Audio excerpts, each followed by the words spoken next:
Welcome to the Found Her podcast. We are two women who knew nothing about starting a business, but with our faith and a lot of determination, we founded our company that has grown to over 7 figures in just 3 years. We're sharing all that we've learned, our secrets to building a brand and a long-lasting foundation to gain time and financial freedom. We're both moms to 4 kiddos, and through the peaks and valleys of being a business owner, we're finding our true purpose, and it's more than we ever imagined. So join us as we get real and have some fun along the way.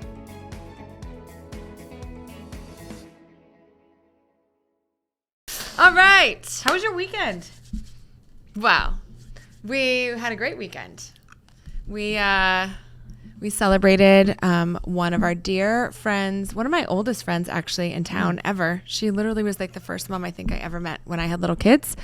And she had a birthday and what did we get to do for her birthday? I know. Well, secretly, I don't know if she'll listen to this, but secretly behind her back, we may have been making fun of this birthday, 'cause, like when you would describe it. So I'll describe it now. We had a 5 o'clock reservation. Hold on, we get a text message. This is the best. So we get a text message outlining the agenda. The agenda, right? Okay, go ahead. And I have nothing wrong with the birthday party agenda, and I have no problem with making your own birthday plans. I feel like we're at an age where like, you want to do what you want to do. Make your own plans. It's fine. Yeah, that part's fine. Make your own birthday. That's totally fine. But the set agenda started at what time? 5. So we have a reservation for a bowling lane from 5 to 7. Again, I love bowling. I have nothing wrong with that. But we were like 5 to 7. Which means we had to leave by 4:30. Leave by 4:30, right? Which is a little early to get your sitters lined up and all that. But fine, get the party started early. We're down. 5 to 7. She'd got the pizzas, the beer things. What are those things called? Pitchers of beer. The beer Pitchers of things. beer. And other food. It was all ready for us. And party hats. Let's Best not part. forget party hats at a 40-something birthday. The party hats. Oh yeah, it was awesome. And it was totally awesome. And literally, so we all carpooled, a whole group of us couples, and on the way back, we were like, actually, secretly, this is the best thing ever. We are now going out at 5 o'clock always. Yeah, start time has to be this time, It's because not amazing. only did we went bowling, but then we got to go. Then we came out of the bowling alley. It was still light out, which was amazing. And then we went somewhere else just for a little bit, like a little while. We missed the dinner rush. It wasn't crazy. Right. It wasn't busy. And we just got to hang out. Yeah, and we were at the next bar by 7:30. We were like home by 10, and we were like, this in is bed amazing. by 10:30. Yeah. So while we may have made fun of the early bird special, It was literally genius. and it is now life-changing, because I now only go out, only ask me to go somewhere if we're leaving at 4:30. If it's any later Right? than that, I can't do it. I know it sounds crazy, but honestly, we're way too old to be going out at 8 o'clock at night. A dinner reservation for 8 o'clock? When am I supposed to eat lunch? Like, have I not eaten in 8 hours by the time I go to dinner? I mean, yeah, I definitely wouldn't. No. I would, if I'm going to save myself for my dinner. But then it's 8 o'clock. That's what I'm saying. And I want an appetizer, I want a meal and a dessert. So now it's 10 o'clock and I'm eating cheesecake. What am I doing? No, it's way too late. Life-changing. And then also the booze doesn't kick in until you're already home and in bed. At like, it's kicking in at 2 a.m. and you're waking up now at 2, 3 in the morning because you started drinking way too late. No, start your drinking early so you can end early. Life lessons, everybody. Life lessons. Time to rehydrate and be back to your good old self, because you got to wake up you're going to wake up at the same time in the morning anyway. You wake up really early. What time do you get up? I mean, I wake up late in comparison to Tyler. But this morning I was up at 6:20. Wasn't that early? Oh, 6:20 is not too bad. We should have a topic on the super early risers Versus like the night owls. We're a complete opposite. I would rather be up early and you would rather be up late.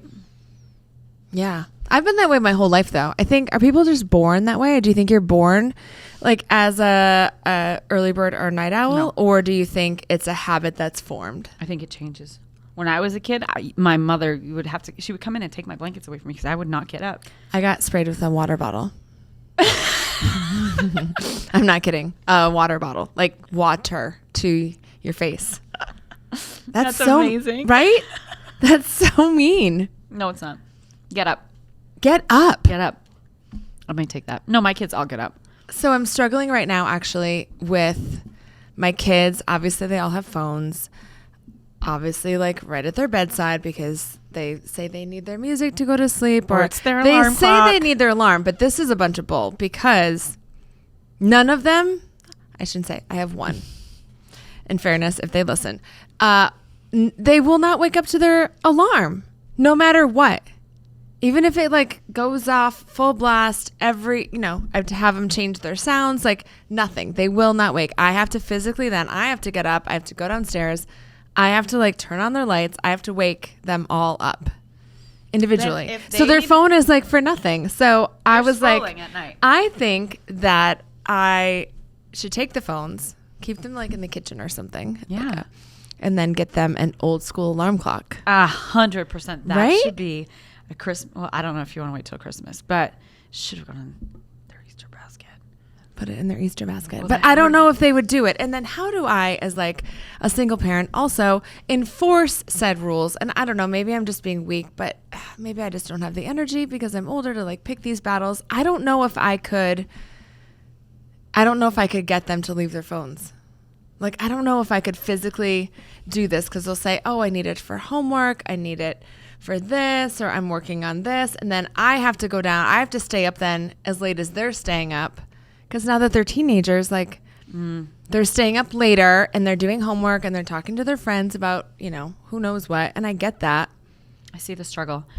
It's just practically speaking. I mean, it sounds all good in theory, and I have no problem being like that hard ass parent. No problem at all. But like practically speaking, then it does put a lot more effort on my part to actually like go to all 4 rooms in different parts of the house and like pick a fight every night because I'm taking your phone. Like then it seems like a punishment, and what, you don't trust me? I guess it starts with you.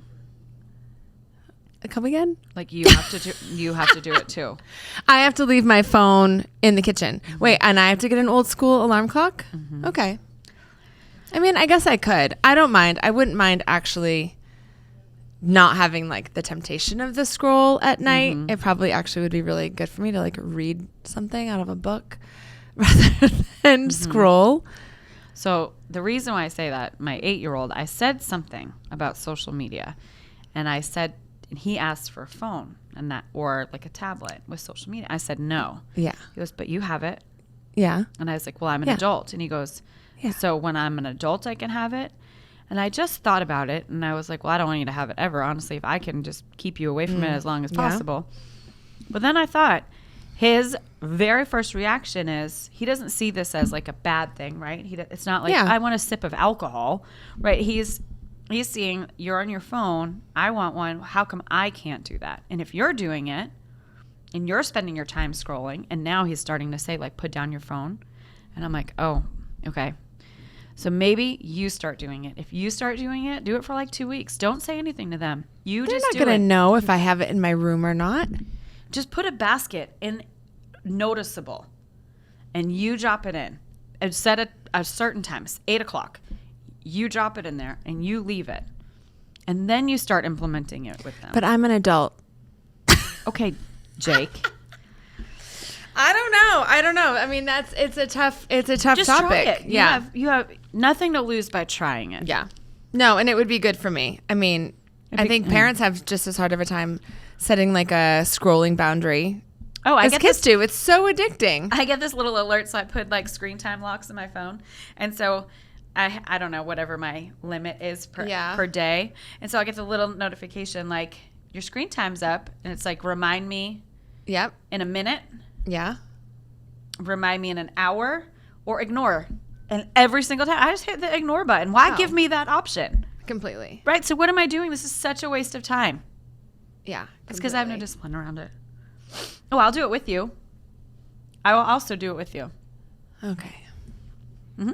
Let's break the habit. Well, together. I can't text you to see how you're doing with it because I won't have my phone. I'll check in with you in the morning and see what time did you put yours away. Okay, so I'm throwing you a curveball. I love curveballs. Yeah, go back to this one because... Which one? The enjoy the ride is the topic of today's podcast. Okay. And we're talking about this scroll, right? So everybody has this. And particularly as business owners, I feel like we can make a lot of excuses on why we're on our phone. Why we need to be on our phone, right? We need to stay relevant. We need to know what's trending. We need to know. I feel like I would say I learn a ton from it, right? Like we've learned different strategies through watching different TikToks or whatever. Like Techniques, I feel like mechanics, inspiration. I mean, I could make a bazillion excuses as to actually why I need my phone. Well, just why I think it's valuable. But I also feel like it's kind of one of those things that can be used for good or evil, right? Like if you abuse it and it becomes a source of procrastination, a source of comparison, if it's making you feel worse about yourself, then I feel like that's crossing a line. But also, like, I love all the inspiration, all of the uplifting, wonderful stories that I see on there, the things that we're learning about that we should do for our business that maybe we would have never thought of, right? It's almost like a little mini news source, I think, for small businesses too.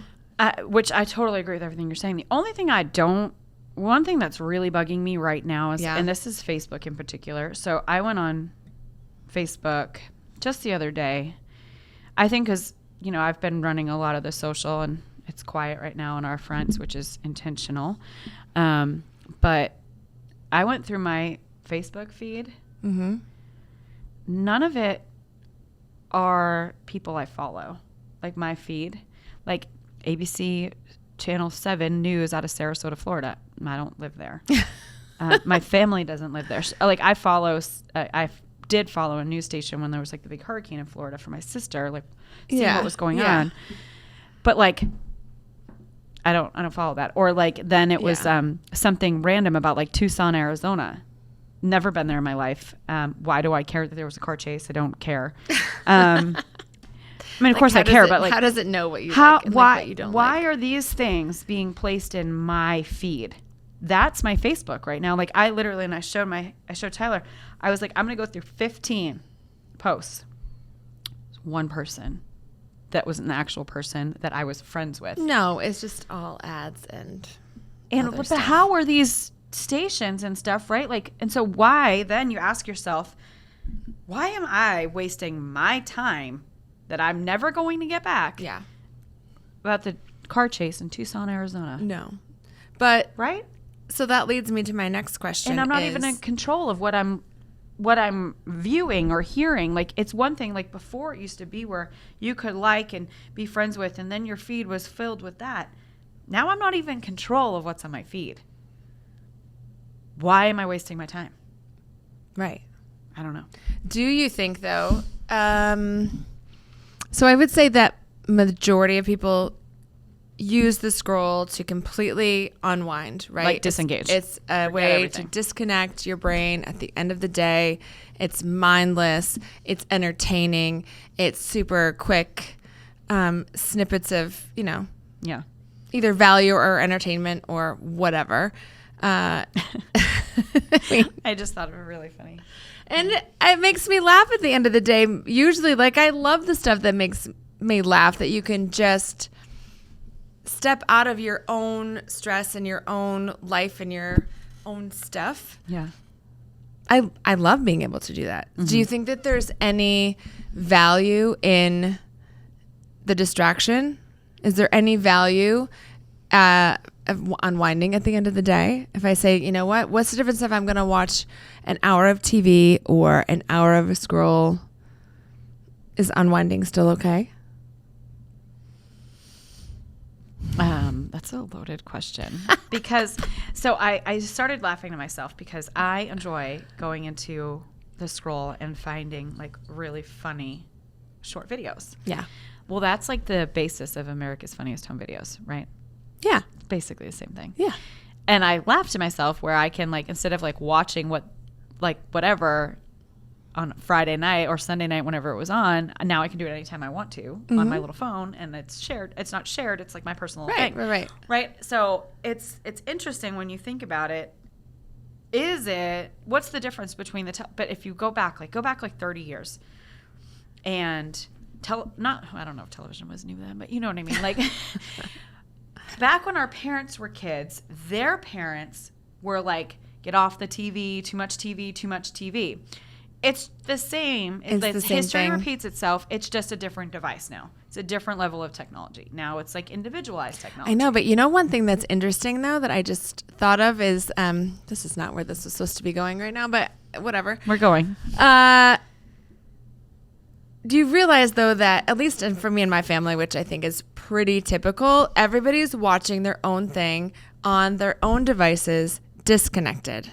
When families sat around a television show and watch the same thing, or even I'm even having a hard time, and I've heard this from other parents, having a movie night with my kids, even to watch the same movie together, because everybody can just go to their own device. I'm going to go to my room and I'm going to watch whatever movie I want to watch, or I'm watching a show. I'm going to go watch my show. And everybody just separates and goes into their own room and watches their own thing totally on their own. And we're not even coming together as a family to even watch something around the TV like we used to. I feel like people don't go to the movies as much anymore because everybody has access to their anything they want whenever they want. It's also immediate satisfaction. Exactly. Which is Amazon and all that other stuff. That's just a thing now. It's humans want immediate in their hands. Right.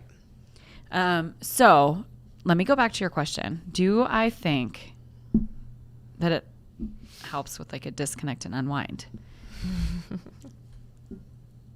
I want to answer.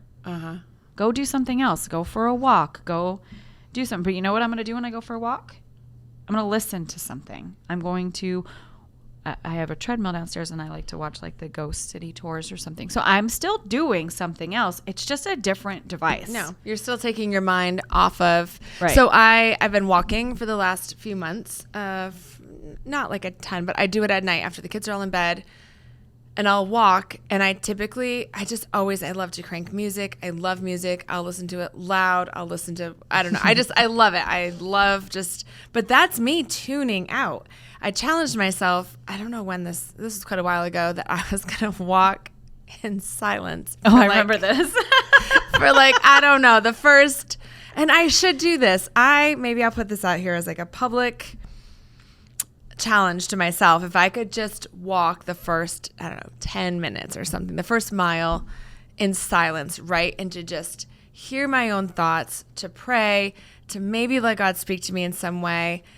Because if we're never quiet and our minds are never quiet, I do feel like we're less likely to hear God speak to us. Right. We're filling with activity and filling with every last ounce of, and I'm so guilty of that. I play music in my house all the time. I always want noise. I always want that life in my house. And so maybe I'm not comfortable in silence. Maybe I don't want to hear my own thoughts. Maybe I don't really, you kind of have to wrestle with that stuff. And when it's quiet, you have to wrestle with it. So it's much easier to blast music and just, rock out and not have to think about anything. Okay. Yeah. Can you keep me accountable to that? Can you be like, did you walk quietly? I'll try my best. You can keep me accountable to my gallon of water. There we go. I think though, that's easy. And goals are all about tiny things at a time. You cannot try. Oh, it sounds easy, but I won't want to do it. See, I can tell you that easy. No, it sounds easy to you, but I won't want to do it. I won't want to be silent with my thoughts. I won't want to be silent with God. That's going to be hard for me. I already know because I know that's what I should do, and I don't ever do that. So I already know it will be hard for me, but I think it will be good because the moments that I have done that, I do feel like I've gotten clarity on something, or I've gotten a new perspective on something that I hadn't thought about before. So I know it's good for me. Okay, starting tonight. Okay, starting tonight. I know I'm a weird night late night walker.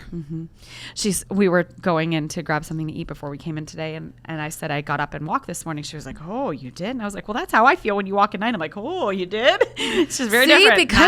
Because we went to 5 p.m. bowling. I came home and I walked. Okay, you also walked like you said, very slow. Well, I'd had some cocktails, so it was a slower, just slower walk. It's okay. Still walked. Well, my goal right now, I mean, we have a timeline around it. I think I said within 30 days, maybe 45. I don't remember what the timeline was. I'm deleting social off my phone. I even looked into. Do you think that it's realistic? To delete it off my phone? Yes, but then what I'm going to do is go to my computer and be like, www.facebook.com. No. Right? Like that's what I'm saying, though. Is it really realistic? Because even things that like happen here in the community, well, I see that. So I have a friend that's not on social media, and there's things that like I'll say to really her. She's lost. like, "How do you know about that?" I'm like, "It was on the community page." Yeah. Yeah. I don't do you know. feel like being a business owner in a town, like you can honestly stay off? Yeah. That is big. I'm gonna try it. I want it because also we have a team of people. So if there's something that I need to know about, my hope is that someone's gonna say something, right? But because I did want to deactivate, but then I lose all my photos. Then I went through this panic of like, I got to download everything to Google. And then I'm like, what about if Google goes bankrupt? And then where's all my pictures? Should I print them all? So it's just not good. So put them in a safe. Right? Fire safe box. So I am just going to log out and delete the app off my phone. My hope is to do that before summer starts. Yeah, I was going to say, what is your timeline on that? I know I just said 30 days, but I think realistically, because we drive to South Carolina, I'm going to want to scroll. I'm not going to be able to sit there. I'm not going to be able to read a book. I'll get nauseous. Why I can sit on a phone and look at pictures, but I can't read is different, but whatever. I would like... audiobooks, perhaps? Maybe.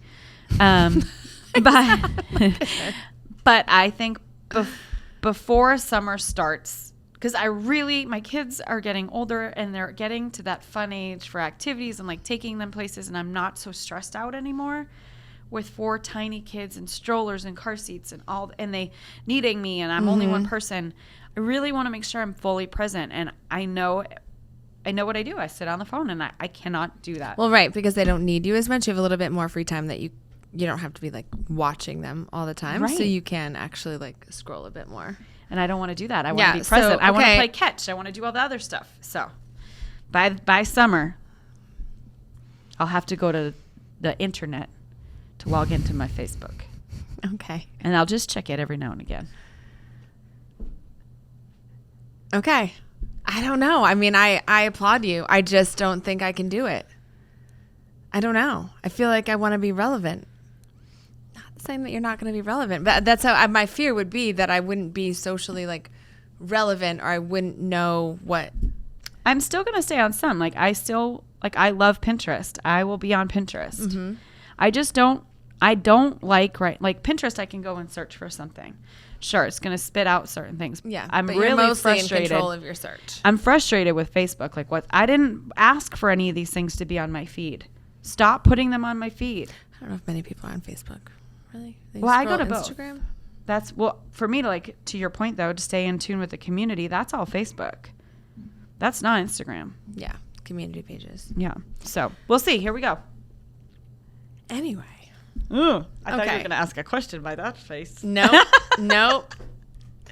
Okay, so we're going to talk a little bit too about what is enjoying the ride as a business owner really mean, because as a business owner in particular, and this could apply to anybody's phase of life, right? When you've got babies and infants and you're a new mom, like how do you enjoy that ride, right?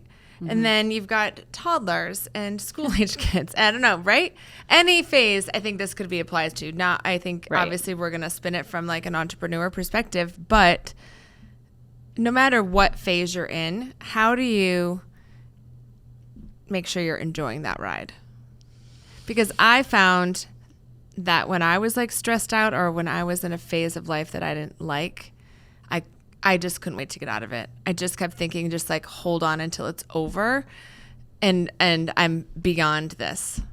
Mm-hmm. And then I think I missed out on a lot because I just wanted it to be over. I just wanted to get to the next thing, thinking that it would be better. And so I know for a fact there were many phases of my life that I was not enjoying the ride. Get me off the ride. Take me back. Exit right. I'm feeling sick.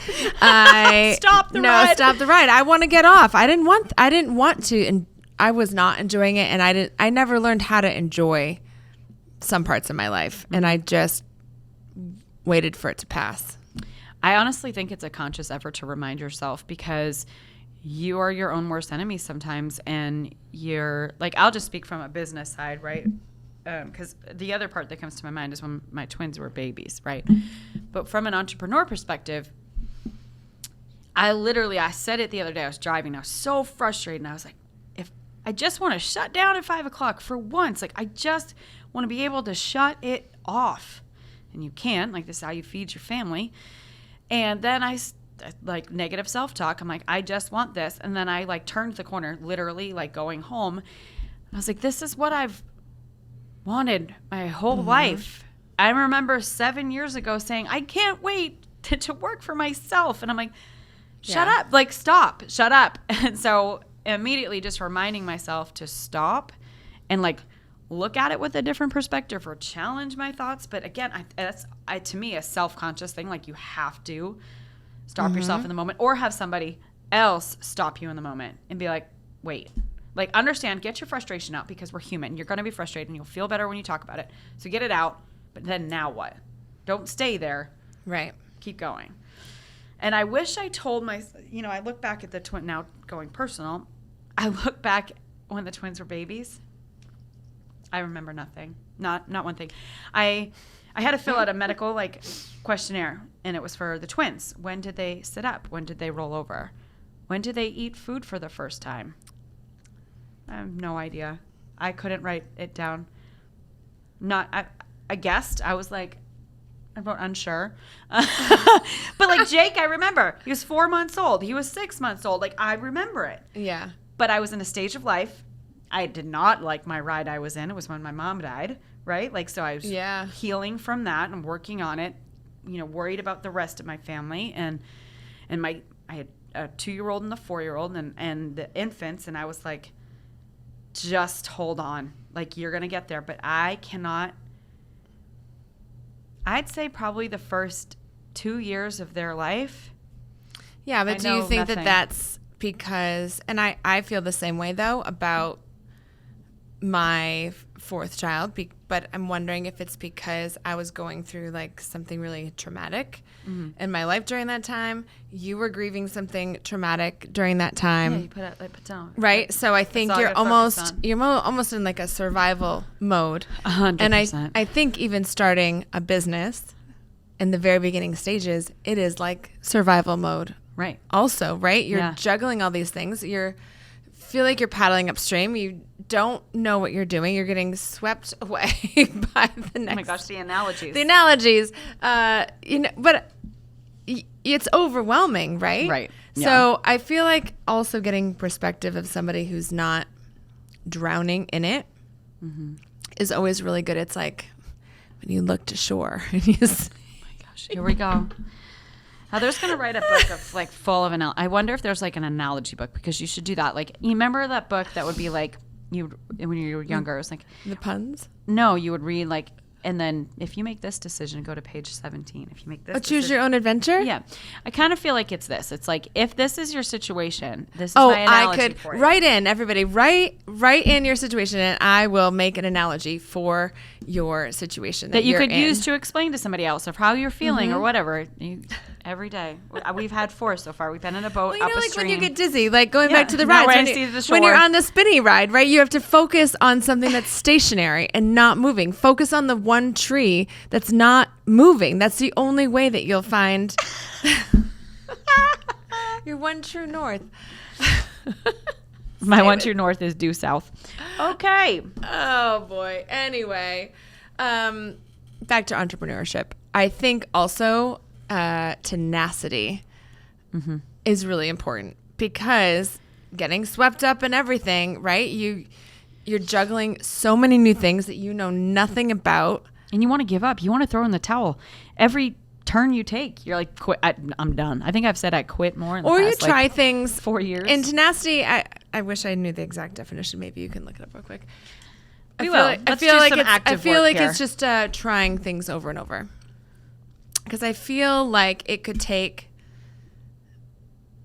I feel like when you're starting something new, you feel like because it didn't work on try 1 or 2, maybe you're doing something wrong. Because you have no proof. You have no proof of concept. You have no proof if what you're doing is right or not. So you think, is 2 times enough for me to try it and it didn't work? Right. You know what I mean? Like if you're not booking clients or you're not getting the response that you want, maybe I'm doing something wrong. Well, maybe you're not, though. Maybe what you're doing is exactly what you're supposed to be doing and you need to stick to it. But there's nobody there to tell you. Keep going. Keep going. What you're doing is good. Right.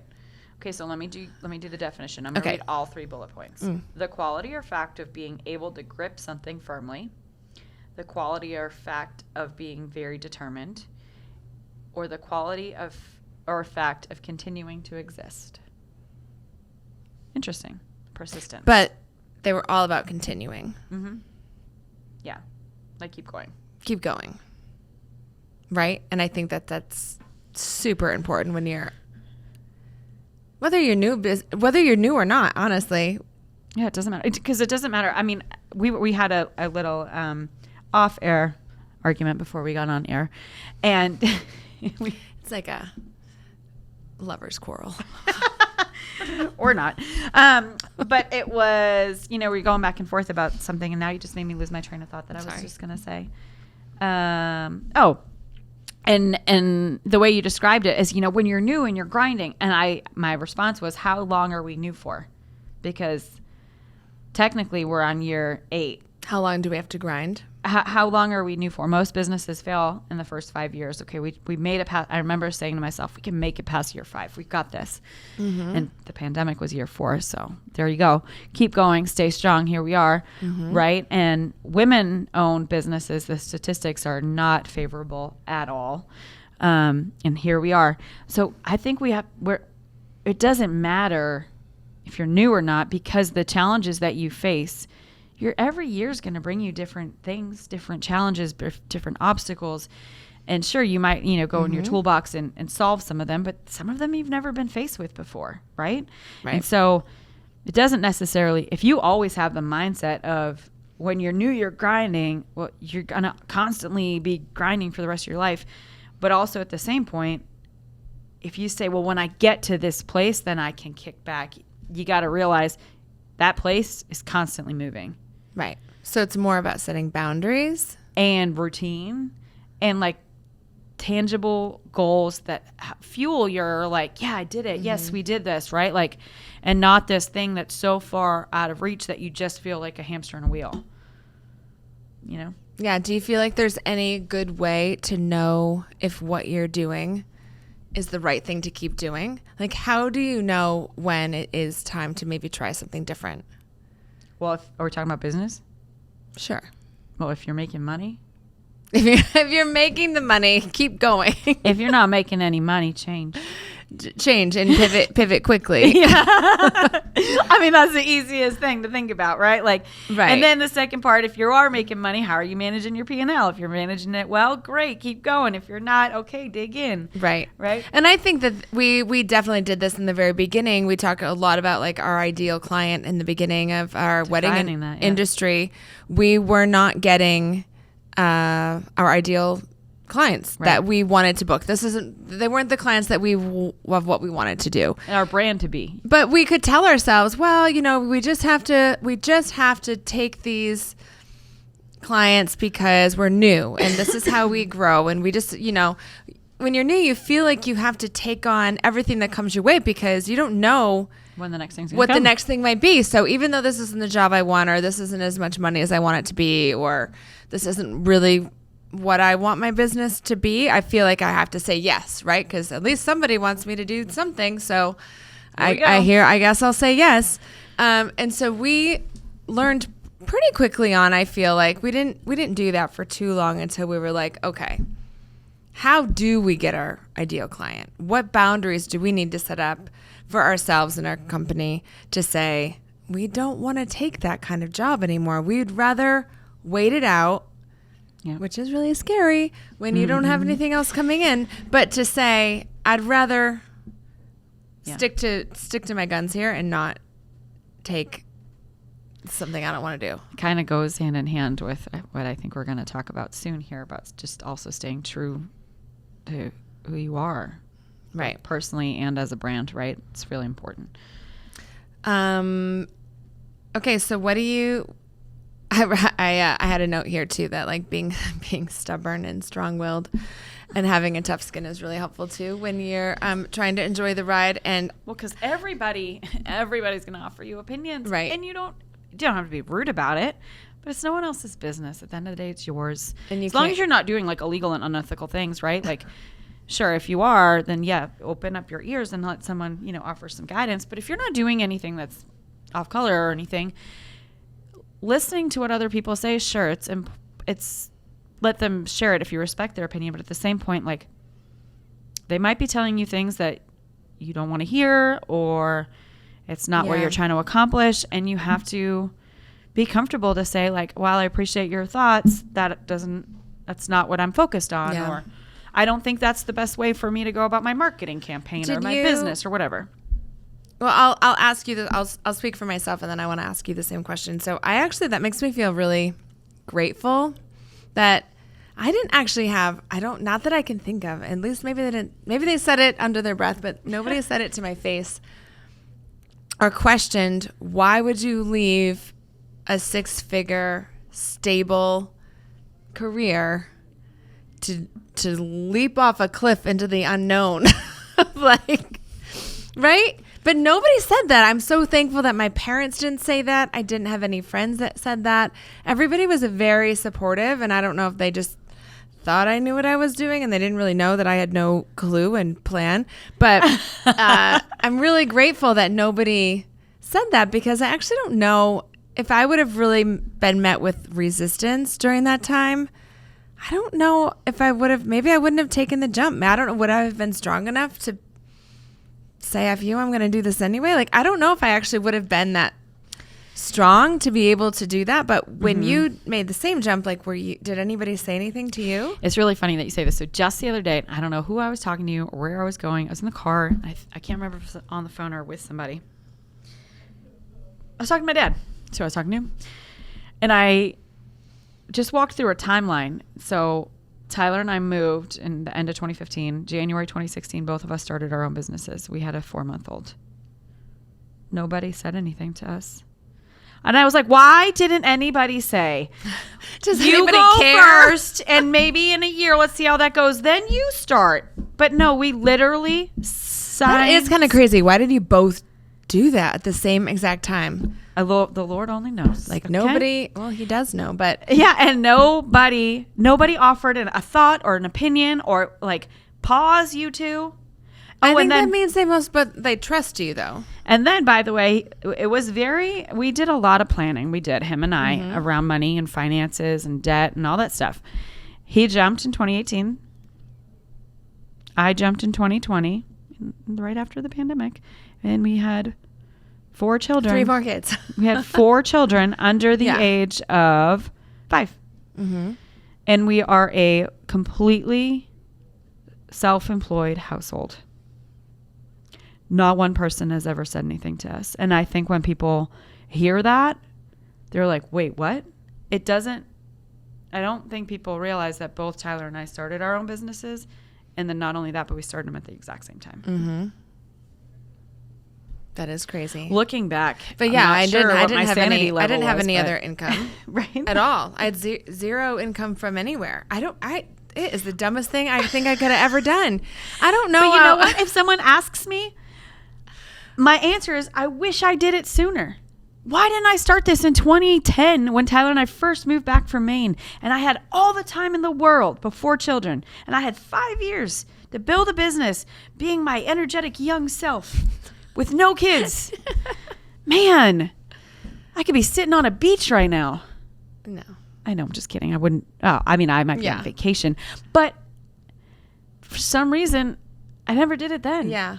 Well, luckily we didn't. I don't think our story probably rings true for a lot of people. I think a lot of people probably do get a ton of flack from family, friends about what they're doing. What a dumb idea for a business, or that's never going to work, or that. What if this happens? What if that happens? What if this happens? Right. Like, where's your security? This doesn't even make sense. I just feel like most people, I think we've got to be like an anomaly that nobody said anything to us. Mm-hmm. I think people also know that we're very determined, strong-willed, pig-headed, whatever you want to call us.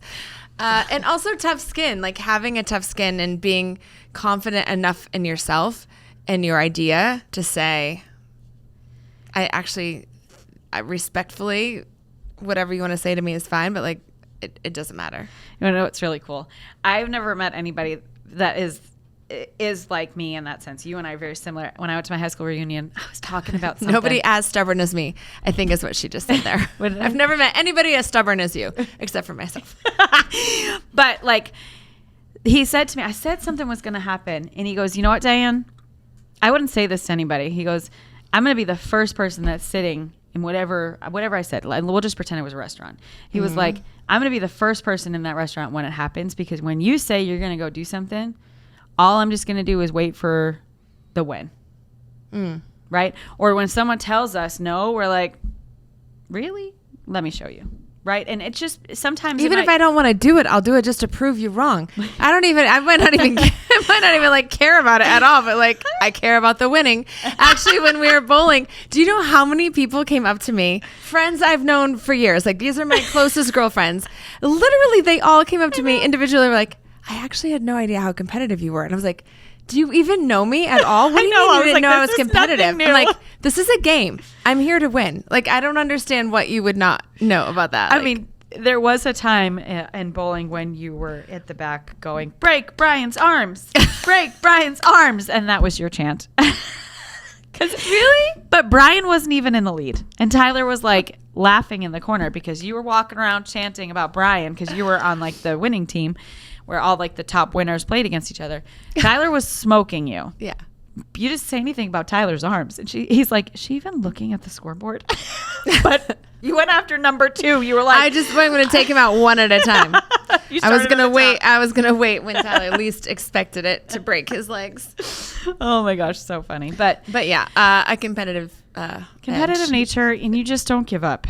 You just have to stay focused on why you're doing something. Like, what is your purpose and why are you doing it? And you have to know the art of the pivot, because you're going to pivot a million times. Okay. Speaking of pivoting, what do you do when you're not having fun anymore? Take a nap. What do you do when you're not enjoying the ride and it's spinning too much and you feel like you're getting sick and you want to get off?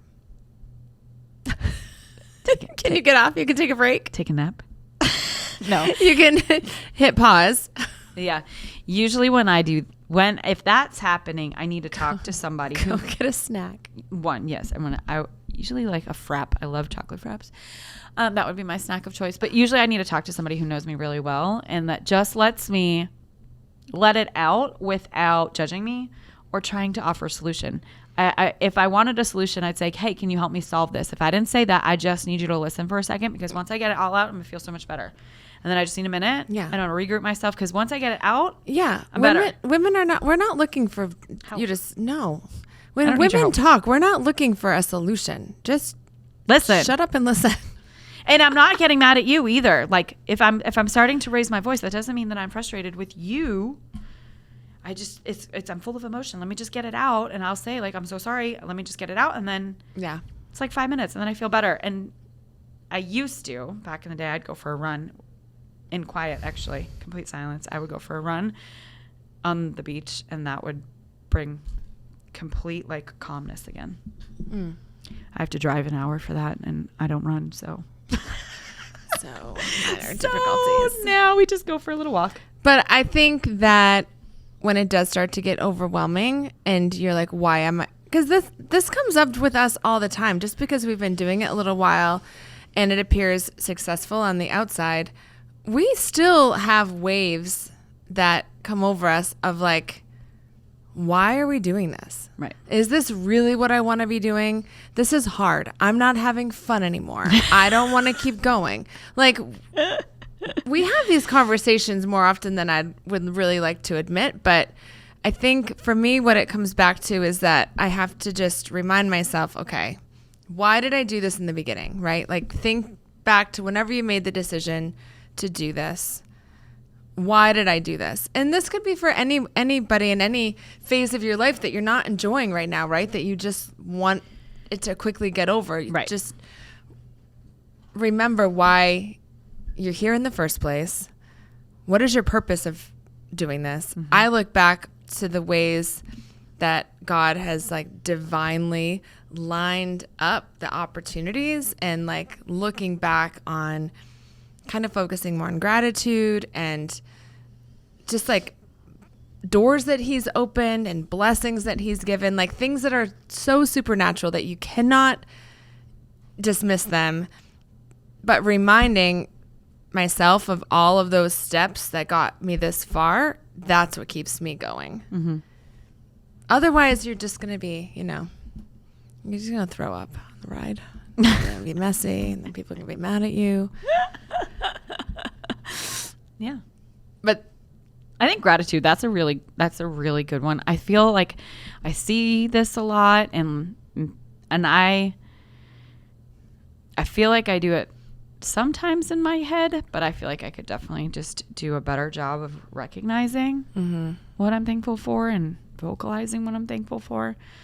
But I do love to just, I'm a talker. I got to get it out. But it also takes the focus off of yourself. I think anything you can do to take yourself out of the poor me, like I'm so stressed out.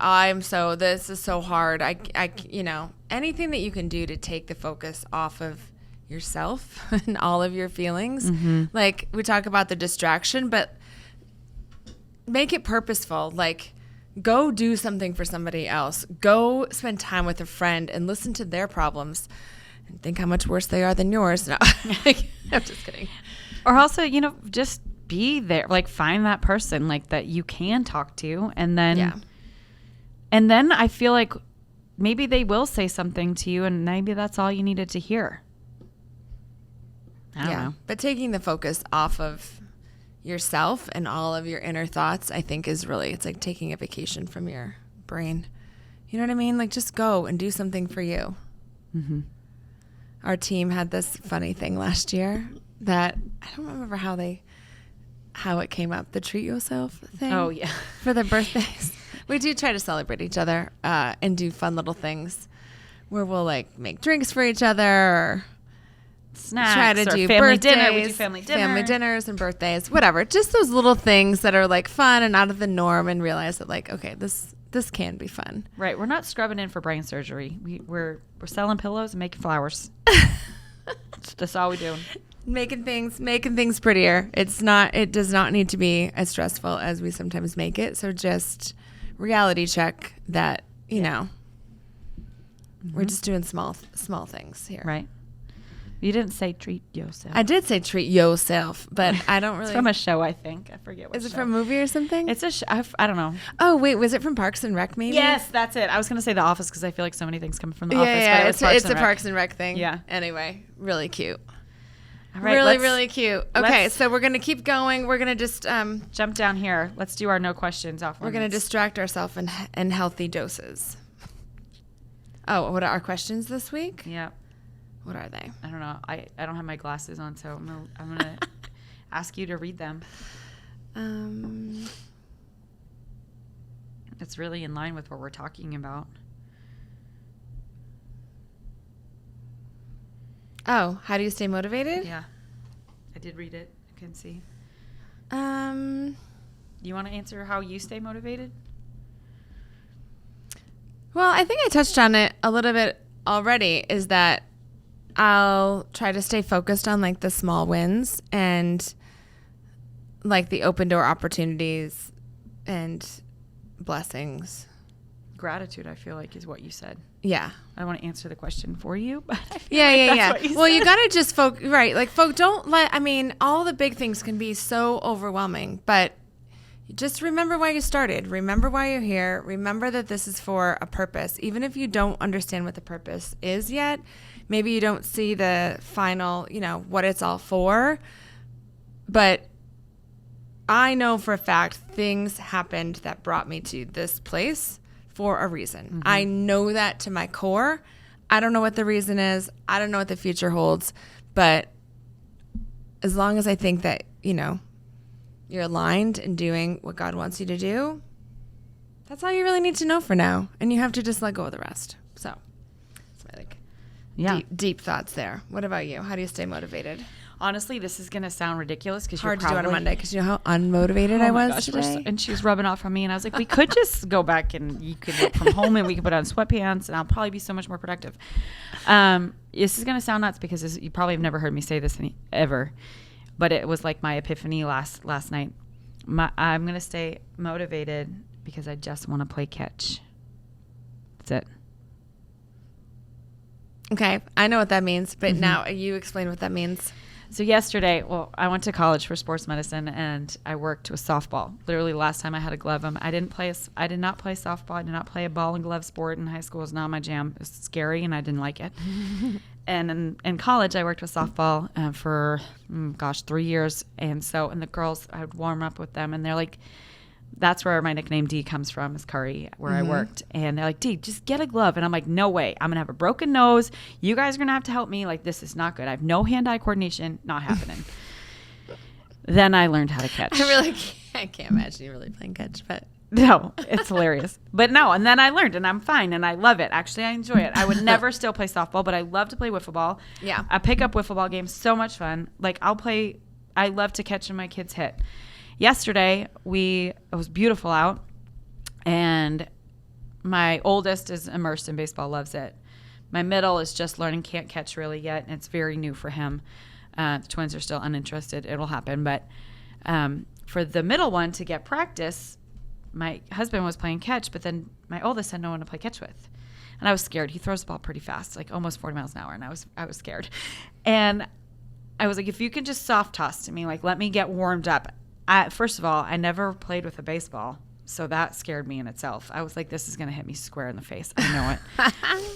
And it didn't. And we played for like 2 hours, and I just caught. And I was throwing him grounders. And then, he was pretending that he had a turn too and all this other stuff. And because when I think back, like when I worked for somebody else, I was responsible to someone else. Like I had to be there. And now, like, I can build my time. Now you're just responsible to me. Right, exactly. I have to answer to you. But I can do what I need to do for my family so that I'm there for them. And then also like my whole like health journey. I mean, I used to be a personal trainer. I used to be in amazing shape. I'm like, what's wrong with me? I want to be able to play catch with my kids. Like I want to help them warm up if my husband's busy. I don't want to feel like right. I shouldn't be out there because I'm not athletic. Yes, I am. I've always been an athlete. Always. My whole life. Yeah. So I'm getting it back, and that's how I'm staying motivated. I'm going to play catch. Right. Remember why you're doing this. Yeah. And it hits on multiple facets. And it's worth it. Right. Keep going. You got this. Okay. So fun. We will see you again next time.